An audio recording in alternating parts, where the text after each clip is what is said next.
ప్రకటన గ్రంథము 2వ అధ్యాయము 1వ వచనం చదువుకుందాం. ఎఫెసులో ఉన్న సంఘపు దూతకు ఇలాగు వ్రాయము. 7 నక్షత్రములు తన కుడి చేత పట్టుకొని 7 దీపస్తంభముల మధ్య సంచరించువాడు చెప్పు సంగతులు ఏమనగా, నీ క్రియలను, నీ కష్టమును, నీ సహనమును తిడుతున్నాడా, మెచ్చుకుంటున్నాడా? మెచ్చుకుంటున్నాడు కదా.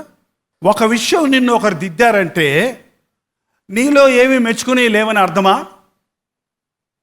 ఇన్ని చెప్పి ఒక మాట అన్నాడు చూడండి, 4వ వచనం. అయినను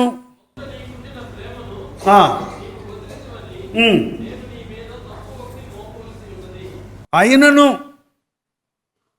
నీకున్న మొదటి ప్రేమ వదిలేవని తప్పు మోపుతున్నాను. తప్పు మోపిన అంటేనే వాడు చెత్త అయిపోయాడా? నీ క్రియలు నేను ఎరగదును, నీ ప్రయాస నేను ఎరగదును, నీ తప్పు మోపుతున్నాను. అదేంటి ఏంటండి? ఉన్నది ఉన్నట్టే చెప్పాలి. మంచి ఉంటే మంచి, చెడ్డ ఉంటే ఏదైనా తీసుకోవడానికి దేవుని బిడ్డలు ఎలా ఉండాలి? అరే ఎంతసేపు ఆలోచిస్తారు? ఎవరు ఉండాలి? నేనా? నువ్వా? నువ్వు సిద్ధంగా ఉండంటావా? భలే చెప్తారు వాళ్ళు. నువ్వు సిద్ధంగా ఉండు. నేను సిద్ధంగా ఉన్నానా? నేను తీసుకుంటున్నానా? నీ క్రియలు నేను ఎరుగుదును. పౌలు నేర్పించాడు పని చేయటం. మనలో దేవుడు ఏర్పరచుకున్నాడు, మనందరినీ దేవుడు వాడుకోవాలని ఆశపడుతున్నాడు. నువ్వు నా కొరకు పని చేయి అని దేవుడు చెప్పాడు. ఒక కాపరి పని చేస్తూ చేయిస్తాడండి. ఒక బాసు వీల్ చైర్లో కూర్చొని గుండ్రంగా తిరుగుతూ చేయండిరా అంటాడండి. ఒక నాయకుడు ముందుండి చేస్తూ చేయిస్తాడు. నేను చేసింది చెయ్యండి, నేను చెప్పింది దేవుడు నాకు చెప్పింది నీకు చెప్తున్నాను, మనం చేద్దాం అని అందరూ కలిసి చేస్తున్నాం. ఈ సంఘములో అదే మొదటి నుంచి నేర్పించింది. It's not one man show. ఇక్కడ అందరికీ తలాంతులు ఉన్నాయి, అందరూ వాడబడాలి. కొందరు మూల కూర్చొని వాడబడతారు, కొందరు పైకెక్కి వాడబడతారు, కొందరు కొన్ని రోజులు వాడబడతారు. కమప్ అండ్ సింగ్ అంటే గో అండ్ సిట్ డౌన్ అంటే వై? రమ్మన్నప్పుడు సంతోషంగా వచ్చినాడు, పొమ్మన్నప్పుడు ఎందుకు సంతోషంగా పోయి కూర్చోలేవు? హెచ్చించేవాడు ఆయనే కదా, తగ్గించేవాడు సేవకుడా? తగ్గించేవాడు ఆయనే. సంఘములో ఈ అలకలకి, ఈ కోపాలకి, ఈ భేదాభిప్రాయాలకి, ఈ అంచె దినాలలో సాతాను యొక్క కుట్రది. వంకర మాటలు మాట్లాడతారు. అన్ని తెలిసినోళ్ళే, అన్ని చేసినోళ్ళే. నీ క్రియలు నేను ఎరుగుతూ, నువ్వు చాలా చేసావు నా కోసం, నేను చేయలేదంటం లేదు అంటున్నాడు దేవుడు. నువ్వు చాలా చేసావు, చాలా ప్రయాసపడ్డావు నా సేవలో.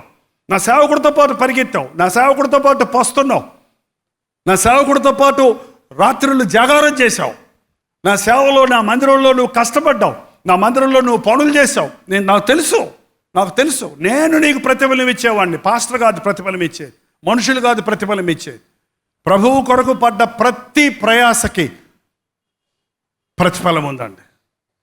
ఆయన మన పడ్డ ప్రయాసను మర్చిపోయేటువంటి అన్యాయస్తుడు కాదు, ఎవరికి రుణపడేవాడు కాదు. గిన్నెడు చన్నీళ్ళు ఇస్తే దాని ప్రతిఫలం పోగొట్టుకోవడం చెప్పిన ప్రభు, నువ్వు పడ్డ ప్రయాసకి నీకు ప్రతిఫలం ఇవ్వడా? ప్రభు ఇచ్చే ప్రతిఫలం కొరకు మనం ఎదురు చూడాలి.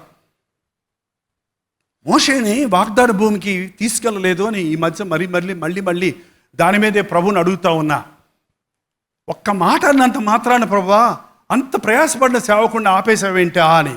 అసలు సంగతి నాకేం అర్థమవుతుందంటే, నాకేం ప్రభు బయలుపరిచాడంటే, మోషే గనక వాగ్దాన భూమిలో చనిపోయి ఉంటే అక్కడ ఆయనకి గుడిగట్టు ఉండేవారండి. అక్కడ ఆయన్ని అందరూ పూలదండలేసి పొగిడి ఊరేగించి మా నాయకుడు మమ్మల్ని చేర్చేశాడు అని వాళ్ళందరూ ఆయనకి ప్రతిఫలం ఇచ్చేస్తే మోషేకి పరలోకంలో ప్రతిఫలము ఉండేది కాదు. వీళ్ళిచ్చే చవకబారు ప్రతిఫలం కొరకు ఎదురు చూడకయ్యా, నిన్ను నేను చూసుకుంటాను, నీవు ఈ 40 సంవత్సరాలు నా కొరకు పడ్డ ప్రయాసకు నేను ప్రతిఫలం ఇస్తానన్నాడు. మోషే 40 సంవత్సరాలు పడితేనే గొప్పగా చెప్పుకుంటున్నావు. నేను ఈ మధ్య ఆలోచిస్తున్నాను, నేను 48 సంవత్సరాల నుంచి ప్రయాసపడుతున్నాను. మెడ్రాస్ సంఘం కోసం కనీసం 42-43 సంవత్సరాల నుంచి ప్రయాసపడుతున్నాను. ఏం ప్రతిఫలం ఇచ్చాడు దేవుడు నాకు అనిపిస్తుంది ఒక్కోసారి. నోర్మై నేను ఇస్తానంటుంటే ప్రతిఫలం అంటాడు ప్రభు. ఏంటండి, నాకు ఇస్తాడు, నీకు ఇస్తాడు. ఎవరైతే నమ్మకముగా ఈ పరిచర్యలో పనిచేస్తూ మూల కూర్చుంటున్నారో, ఎవరికి తెలియనిబడిన వారిగా ఉన్నారో, ఏ పొగడ్తను మెప్పును పొందని వారిగా ఉన్నారు, దానికి బదులు తప్పొకటి నీ మీద మోపుచున్నాము. ఏంటండి, అన్ని పనులు నాకే చెప్తాడన్నాడు ఆయన. అందుకన్నాడు చేసేవాడికే చెప్తాడయ్యా, చేయనోడికి ఎవడు చెప్తాడు? ఓ పని చేసావు అనుకోమని నీకు చెప్తాడు. ఇంకో పని చేసావు, ఓ పని చేసావు చేయలేదు అనుకో, మళ్ళీ ఈ పని చెప్తాడు ఎవడన్నా? చెప్పడం. ఏంటండి, అన్ని పనులు నాకే చెప్తున్నాడు, అన్ని భారాలు నా మీద వేస్తున్నారంటే దేవుడు నిన్ను అంతగా ప్రేమిస్తున్నాడు. దేవుడు నీకు అంతగా ప్రతిఫలం ఇస్తాడు. నీ క్రియలు నేను ఎరుగుదును, నీ కష్టం నేను ఎరుగుదును. ఎన్ని కష్టాలు పడి సేవ జరుగుతుందో తెలుసా అండి? ఎంత కష్టంతో ప్రయాసతో ఈ పరిచర్య జరుగుతుందో తెలుసా? ఈ కష్టంలో ఎంతమంది మీరు పాల్గొంటున్నారు? పాల్గొన్న వాళ్ళు ఉన్నారు. ప్లాట్ఫామ్ మీద జ్వరం వస్తే నెల్లూరు ప్లాట్ఫామ్ మీద దుప్పటేసి పడుకోబెడితే మన సోదరుల తల దగ్గర ఒకడు కాళ్ళ దగ్గర ఒకడు కూర్చొని ఈగలు ఇసురుతా కూర్చున్నారు. ఒకరోజు నాకు గుర్తుంది, మీటింగ్కి వెళ్ళిన రోజు. జ్వరంతో కూడా ప్రయాసపడితే తోడు ఉండి ఉత్సాహపరిచేవాళ్ళు, తోడుండి సహకరించేవాళ్ళు. అవును, ఈ సంవత్సరంలో చాలామంది కష్టపడ్డారు. ఇప్పుడు ఇక్కడ లేని వాళ్ళు ఎంతోమంది ఉన్నారు. కష్టపడి ఎక్కడికో వెళ్ళిపోయారు, ఎక్కడెక్కడో చెదిరిపోయారు, ఎక్కడెక్కడో ఉన్నారు, మరొక చోట్ల దేవుని చేతుల్లో వాడబడుతున్నారు. నీ కష్టాన్ని నేను ఎరుగుదును, నీ క్రియలు నేను ఎరుగుదును, నీ సహనము నేను ఎరుగుదును, నువ్వెంత ఓర్చుకున్నావో, నువ్వెంత సహించావో నేను ఎరుగుదును. అంతేకాక నీవు దుష్టులను సహింపలేనని, అపోస్తులు కాకయే తమ అపోస్తులను చెప్పుకొని వారిని పరీక్షించి వారు అబద్ధకులని నీవు కనుగొంటువంటి అనియు. ఏంటంటే నువ్వు నీకు తెలుసు ఏది దుష్టత్వమో ఏది కాదో తెలుసు. మారు మనసు పొందినవాడికి మారు మనసు అంటే ఏంటో తెలుస్తుందా తెలీదా? ఏంటంటే ఆకలి తీరినవాడికి ఆకలి తీరటం అంటే ఏంటో తెలుస్తుందా తెలీదా? దేవుడు మేలు చేసినప్పుడు ఆ మేలు పొందినోడికి దేవుడు ఎంత గొప్పవాడు అనే సంగతి తెలుస్తుందా తెలియదా? ఏంటండి, తెలుస్తుంది.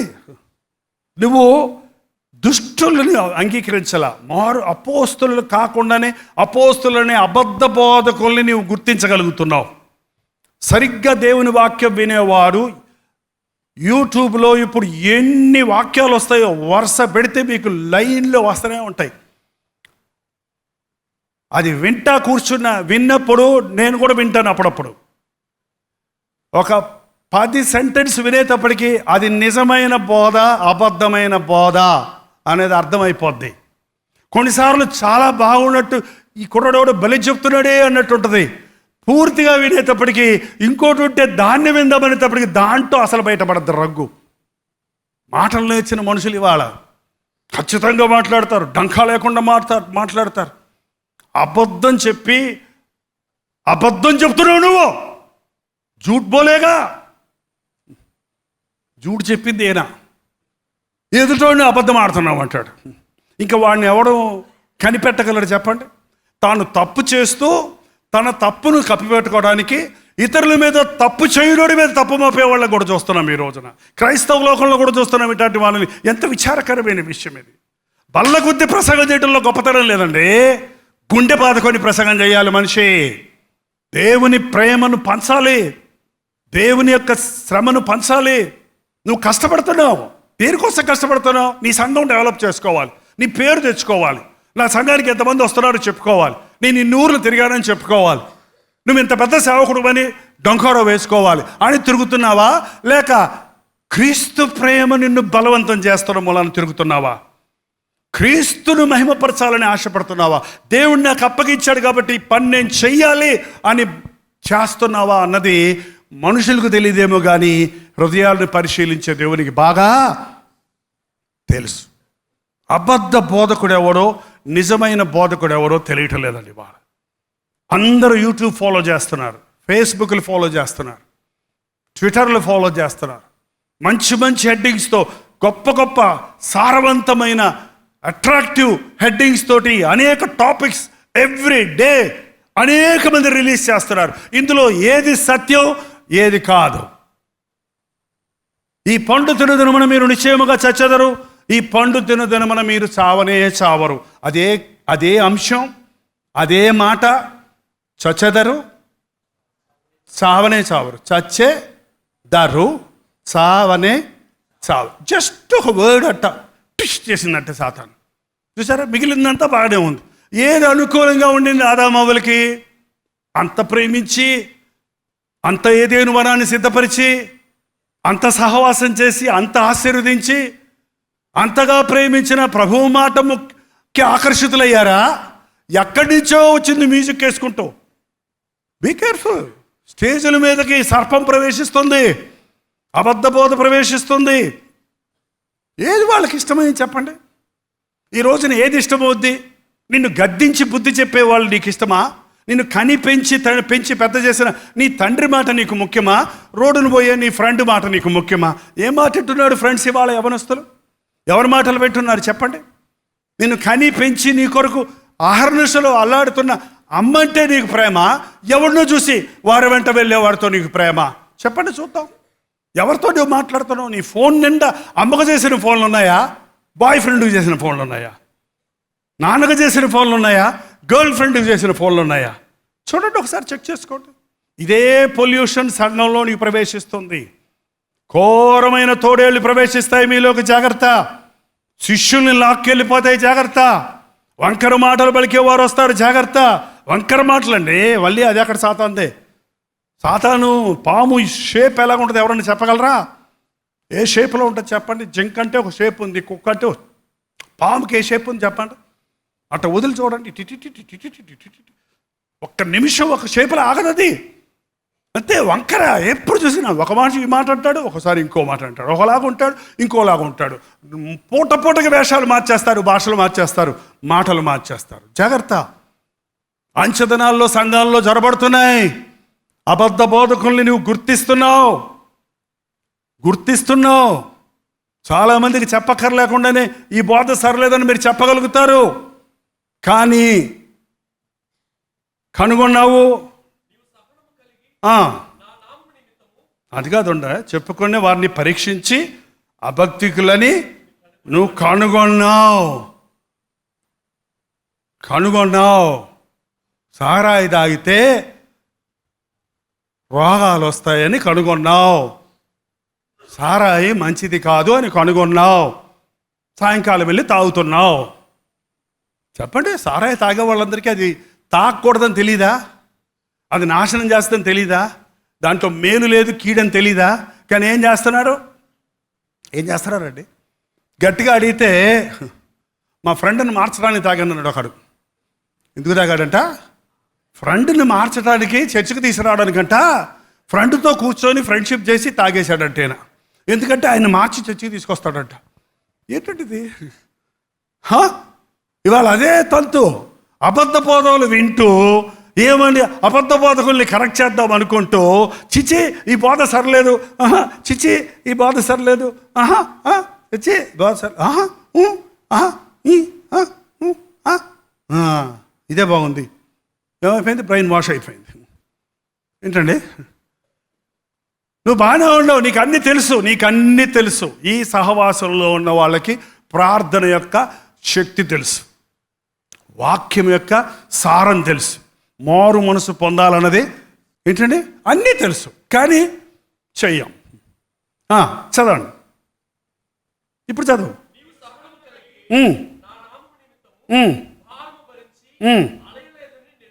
ఎంత గొడ్డు సాగిరి చేయమన్నా చేస్తారు కొంతమంది. హృదయం మాత్రం దేవుడికి ఇవ్వరు, కానీ మెప్పుల కోసమో గొప్పల కోసమో ఏమైనా చేస్తారు. ఎంత ఖర్చు పెట్టమన్నా ఖర్చు పెడతారు. ఏం చేస్తున్నాం మనం? ఎందుకు నిన్ను దేవుడు దీవించాడు? ఎందుకు నిన్ను ఆశీర్వదించాడు? ఎందుకు నీకు ఆరోగ్యం ఇచ్చాడు? నీవు భరిస్తున్నావు, సేవ చేస్తున్నావు, చేయమంటే చేస్తున్నావు, చెప్పితే చేస్తామండి అంటారు కొంతమంది. చెప్పండి, మేము ఎందుకు చేయము? చెప్పితే చేసేవాడు కూలోడండి, చెప్పకుండా చేసేవాడు కుమారుడు. చెప్పితే చేసేవాడు కూలికి చేసేవాడు, చెప్పకుండా చేసేవాడు ప్రేమతో చేసేవాడు. ప్రేమ బలవంతం చేస్తుంది మనల్ని. క్రీస్తు ప్రేమ మమ్మల్ని బలవంతం చేస్తుంది అన్నాడు పౌలు. ఎవరన్నా మనల్ని పిలిస్తే వెళ్ళి ప్రసంగం చేయటం అనేది గొప్ప కాదు. మనల్ని పిలవలేని వారికి, నశించిపోతున్న వారి దగ్గరికి, దిక్కులేని వారి దగ్గరికి, దరిద్రుల దగ్గరికి, పాప కూపములో ఉన్న వారి దగ్గరికి వెతుక్కుంటూ వెళ్ళి చేయటమే నిజమైన పరిచర్య. అది క్రీస్తు ప్రేమతో ప్రేరేపించబడిన పరిచర్య. అలాంటి పరిచర్య చేస్తున్నాం ఈ సహవాసంలో. మీరు అనుకుంటున్నారేమో కొంతమంది మీలో ఇది డబ్బులతో జరుగుతున్న పరిచర్య, డబ్బుల కొరకు జరుగుతున్న పరిచర్య అని. 48 సంవత్సరాల నుంచి సేవ చేస్తూ నేనే సంపాదించుకోలేదు. నా ప్రభువు ప్రేమ నన్ను బలవంతం చేస్తుంది. ఈ రోజున 68 సంవత్సరాల వయసు అయినా పరిగెత్తాలని ఆశ నాకు. ఏదన్నా సాధించాలి. ఒక దినములో ఇంత పరిచర్య జరగాలి, ఇన్ని పరిచర్యలు జరగాలి, లేకపోతే నిద్ర పట్టదు నాకంతే. అలాంటి ప్రేమతో ఎంతమంది సహవాసంలో పరిచర్యలో పాల్పంపులు పొందుతున్నారు. మన ఇష్టానుసారంగా నడుచుకున్న రోజులు చాలిక, మనుజాశలను వెంబడించింది చాలిక, శరీరేచ్ఛలను అనుసరించి నడుచుకున్నది చాలిక, ప్రేమ లేకుండా జీవించిన ఆచారకరమైన, ఒక కృత్రిమమైన, ఒక యాంత్రికంగా చేసే సేవ కానీ, చేసే ప్రసంగం కానీ, వచ్చి చర్చికి అటెండ్ అయిపోయే జీవితాలు కానీ ఇక చాలు. క్రీస్తు కొరకు వెలిగే జ్యోతుల్లాగా మనం ఉండాలని, ఆయన కార్యాలు మనలో నెరవేర్చాలని ప్రభువు ఆశపడుతున్నాడు. అయినను మొదట నీకుండిన ప్రేమ నీ వదిలితివని నీ మీద తప్పు ఒకటి, మీలో ఒక తప్పు ఉందండి. మొదటి ప్రేమ లేదంటం లేదు, ప్రేమ ఉంది. ఏ ప్రేమ లేదు? మొదటి ప్రేమ లేదు. పెళ్ళైన రోజు చూడండి, భార్య భర్తలు ఎలా నడుస్తారో. భార్యను చూసుకొని ఎలా మురిసిపోతుంటాడో పెళ్లి కొడుకు, ఆయన చూసుకొని ఎలా సిగ్గుపడిపోతుంటుందో పెళ్లి కూతురు. ఆ చీర ఎక్కడన్నా తట్టుకుందనుకో, ఆగమ్మా 3 నెలలు అయిన తర్వాత చీర తట్టుకోవడం కాదు, మనిషి పడిపోతే కూడా పడ్డావా లే, ఏమైంది ప్రేమ? మొదట పిల్లోడు పుట్టినప్పుడు చూడండి, ఫస్ట్ బాండ్, మొదట పిల్లోడు పుడితే ఆ రోజు ఏం అగ్గగ్గలాడిపోతారో. నీకు బేబీ బాయ్ పుట్టాడు అనగానే ఎంత సంతోషమైపోతాడో. జాన్సన్ సబ్బు అయ్యేంటో కొట్టుకొచ్చేస్తాడు. ముందే కొనిపెట్టుకుంటారు ఉయ్యాల అవన్నీ. వాడిని ఓరికి ఎత్తుకొని ఫోటోలు తీసుకుంటారు. అందరు కూడా 2వ వాడు పడతాడు. పుట్టాడా? సబ్బులు కొనాలి, దాంట్లో డబ్బులు ఎక్కడొస్తాయి? సబ్బులు కొనడానికి డబ్బులు ఆ ఎర్ర సబ్బు వేస్తాం. ఆ పెద్దోడు బట్టలు ఉన్నాయి కదా, బిర్ర అయిపోయినాయి, అయ్యేసాయి ఆడికి, కొత్త బట్టలు ఆడగొట్టావు వాడికి మళ్ళీ. ఇంకా 3వ వాడు పుట్టాడంటే ఇది సారా మామూలు. ఏంటండి మొదటి ప్రేమ? క్రీస్తు ప్రేమ అలాంటిది కాదండి. నిన్ను గర్భంలో పిండంగా ఉన్నప్పుడు ఎట్ట ప్రేమించాడో, సారేలో పడి కొట్టుకుంటున్నప్పుడు కూడా నేను అట్టగా ప్రేమిస్తాడు ఆయన. నువ్వు ఆయన్ని ప్రేమించినా నిన్ను ప్రేమిస్తున్నాడు, నువ్వు ప్రేమించకపోయినా ప్రేమిస్తున్నాడు. నువ్వు ఏం చేసినా నిన్ను ఆయన ప్రేమ మారదు, ఆయన ప్రేమ మారదు. నేను నిజంగా చెప్తున్నానండి, సహవాసంలో ఒక్కసారి క్రీస్తు ప్రేమతో ఒక వ్యక్తిని ప్రేమించడం ప్రారంభించామంటే, క్రీస్తు ప్రేమతో ఒక మనిషి మీద ధ్యాస పెట్టి ప్రేమించడం అంటే ఏంటి? వారి గురించి ఆలోచించడం, వారి గురించి ప్రార్థించడం, వారిని పట్టించుకోవటం, వారిని వెంటాడటం, వారి గురించి తెలుసుకోవటం, వారిని ఆదరించడం, వారి అవసరతలు తీర్చడం, అది ప్రేమ అంటే. ఓరగా ఐ లవ్ యూ బోర్డు పెట్టుకోవటం కాదు. ప్రేమ అంటే ఏంటంటే వాళ్ళ గురించి, నీ గురించి ఆలోచించుకోవడం, వాళ్ళ గురించి ఆలోచించడం ప్రేమ. వాళ్ళ బాధలను నువ్వు బాధపడతాం ప్రేమ. వాళ్ళ స్థితిలో నిన్ను పెట్టుకొని నువ్వు వేదన పడతావు, అది ప్రేమ. అలాంటి ఎవరినైతే అలాంటి ప్రేమతో ఒక్కసారి ప్రేమిస్తామో, క్రీస్తు ప్రేమ నిరంతరం నిలిచి పెడుతుంది. ఆ మనిషి మన దగ్గర ఉన్నా ఉండకపోయినా, ఆ మనిషి మన మాట విన్నా వినకపోయినా, ఆ మనిషి మనకు వ్యతిరేకంగా తిరగబడినా, ఎలా ప్రవర్తించినా ఆ ప్రేమ మారదు. అది క్రీస్తు ప్రేమ. నిన్ను పొగిడే వాళ్ళని నువ్వు ప్రేమించడంలో గొప్పేముంది?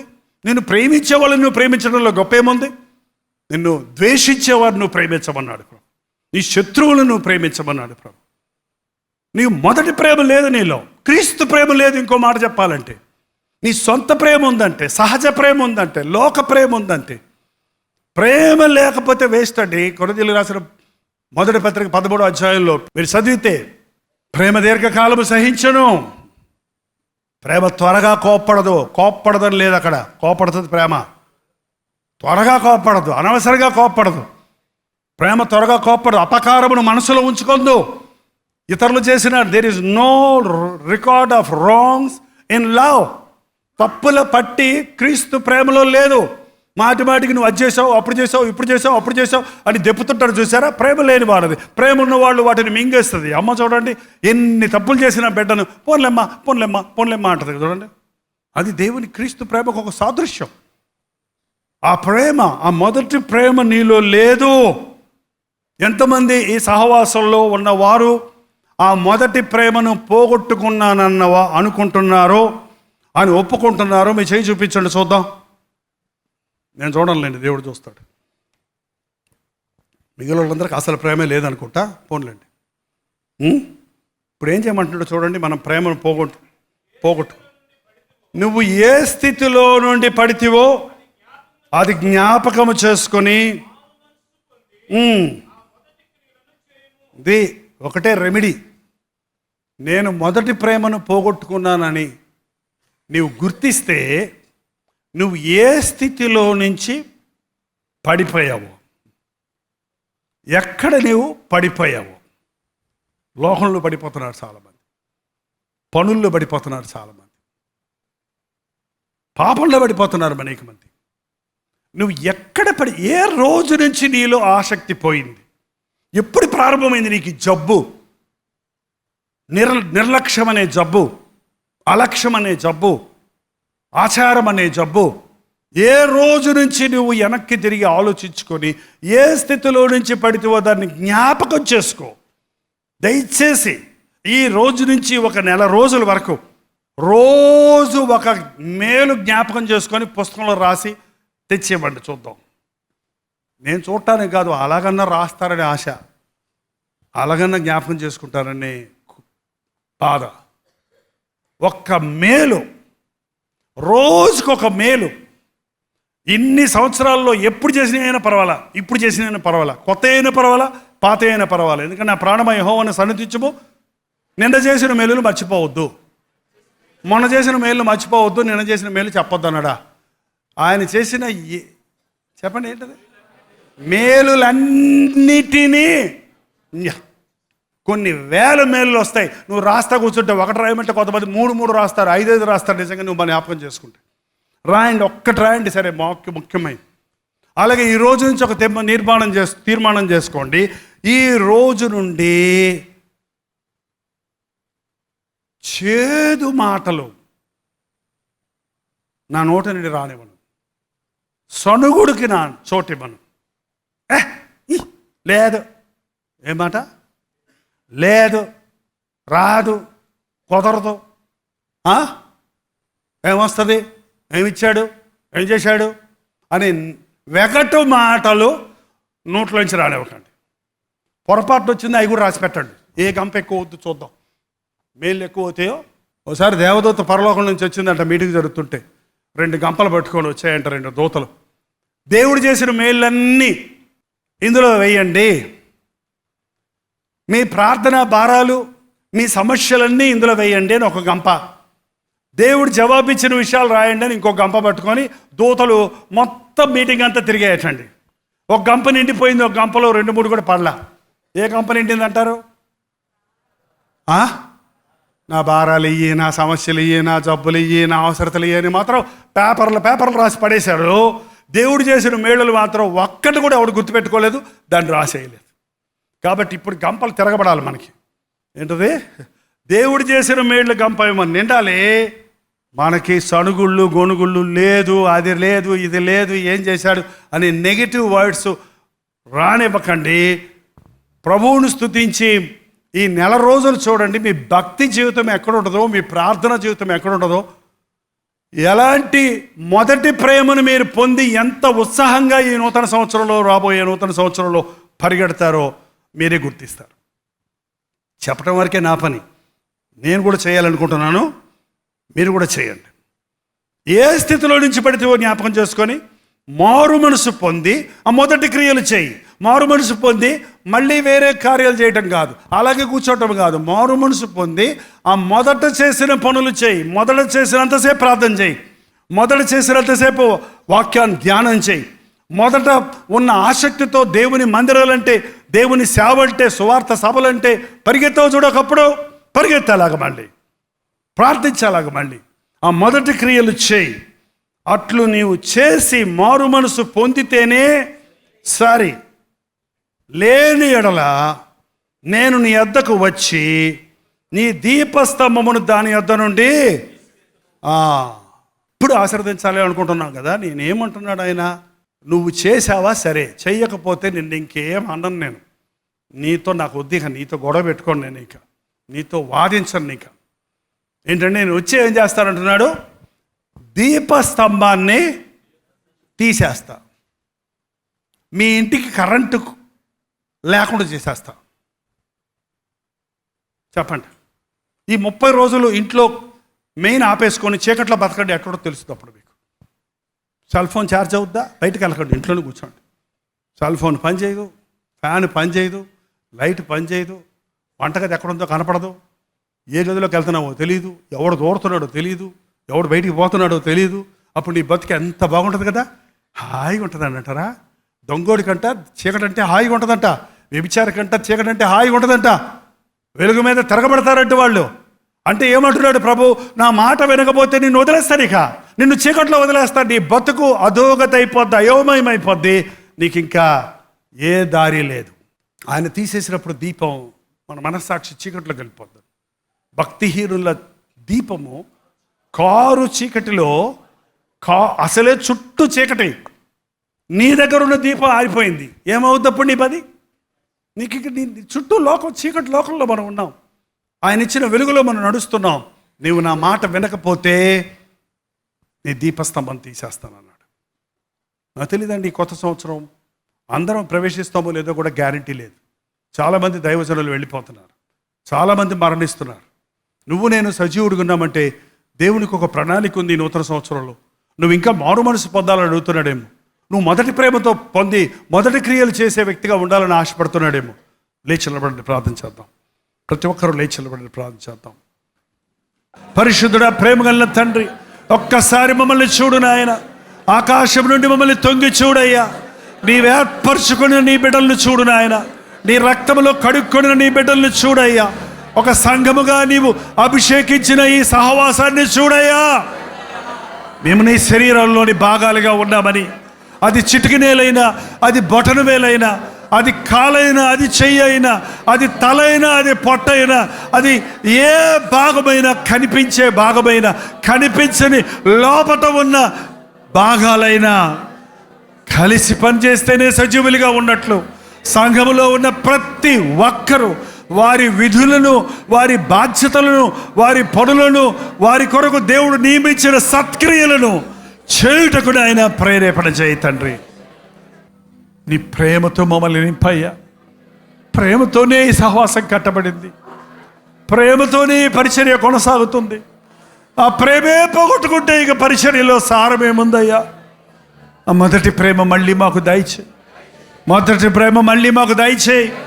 ప్రతి ఒక్కరి మీద నీ ఆత్మతో, పరిశుద్ధాత్మతో నీ ప్రేమను కుమరించుము నాయన. నీ రాకడ వరకు నిలిచుండే సంఘముగా, నీ వచ్చినప్పుడు ఎత్తబడే సంఘముగా, యుగ యుగములు తరతరములు నీ రాజ్యములో కూర్చుండే భాగ్యాన్ని పొందిన వారిగా మమ్మల్ని ఒక్కొక్కరిని చేసుకున్నామని యేసు క్రీస్తు నామములో అడుగుచున్నాము తండ్రి. ఆమేన్.